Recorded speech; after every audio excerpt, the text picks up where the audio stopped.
The Bible says that forget not the stone out of which you were hewn. People forget so quick in life. Many people have short memory. I have learned over the years not to forget where I have come from. And it is a curse to forget. It is unrighteous to forget.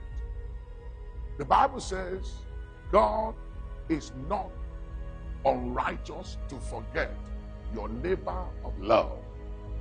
When you forget those who have loved you, blessed you, helped you, advance your cause, when you forget them, you are unrighteous. But when you remember those who helped you and have loved you and cared for you, and you show gratitude, it gives you longevity. Gratitude gives longevity, and ingratitude will cut you short. So learn to be grateful. Learn to be thankful. Learn to remember. Don't forget where you came from. So many people in life forget the person who helped them. They forget those who connected them, gave them exposure, introduced them, took their hand, and took them somewhere. As soon as they arrive at the point in life, they think they've made it. In life, you can never hit the height of life till you get out of it. There's always room for improvement. So don't be satisfied with where you are, and don't show ingratitude because you think you don't meet the man or the woman, the boy or the girl who helped you when you needed that help. Show gratitude. Remember people. Help people. Learn to say thank you. Have an attitude of gratitude and thanksgiving. It will take you far. Some people think they have arrived, but when they get to heaven, they realize that they were just operating at 20 or 30% of their capacity and didn't use 70% or 80% of their capacity. And you know why?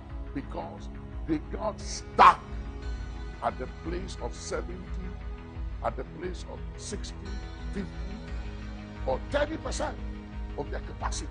Why? Because whenever you think you don't need anybody, you've arrived, you've made it, you are successful, you stop growing, and you begin to diminish, you begin to die. If you want to live, don't want to diminish, and don't want to die, keep showing gratitude. And remember where you came from. Remember others. Every now and then, God will say to David, remember, David, that you are a shepherd boy. And I took you from the sheepfold, and I made you king over Israel. And I gave you your master's throne and your master's wives. God always reminded David. In Deuteronomy 8:18, God said, remember the Lord thy God. Why? Because success, wealth, power, money can make you forget. But God said, remember. Remember that success and power and influence has expiry date. And for every action, there are consequences. So you might be powerful right now. You may have millions of dollars in your bank account and outside your country, in foreign account. You may have houses in your country, in other places. You may be the biggest guy or lady or man or woman in town. You may have everything. Maybe you are mega. You are the biggest voice and person. You are private jet. You are loaded. But hear me. All that is sinking sand. God has no regards for material things. Because you know something? Let me show you God's value of money. The streets in heaven, they are made of gold. That is how insignificant money is to God. He sees money as nothing.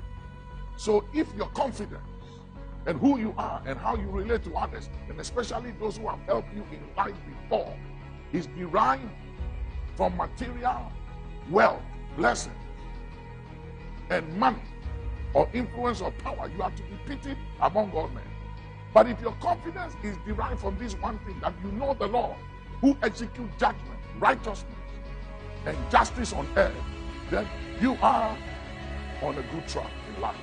So learn to remember, and don't be puffed up, don't be arrogant, don't be proud, which you were never before. But suddenly you have become proud and arrogant. Why? Because of things. A man's life does not consist on the abundance of things that he possesses. So don't let things, don't let accolades, don't let events and relevance in life and access and influence make you go insane. Arrogance and pride is insanity. It's madness. Be wise, be sober, be vigilant. Your life does not consist on the abundance of things that you possess. If you think you are who you are because of the money you have in your bank account, or because of your success, or because of your achievements, you are deceiving yourself. You are a child, you are a kid. None of those things makes you who you are. You are who you are by the grace of God, outside of possessions, outside of material things. You are who you are by the grace of God. I am what I am by grace, not by money, not by buildings, not by investment, not by achievement, not by success, not by how big or large I am. I am who I am by the grace of God.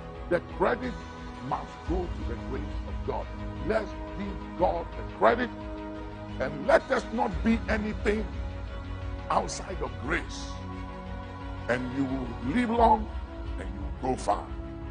Remember, gratitude gives longevity. Ingratitude will cut you short. Show gratitude and live long.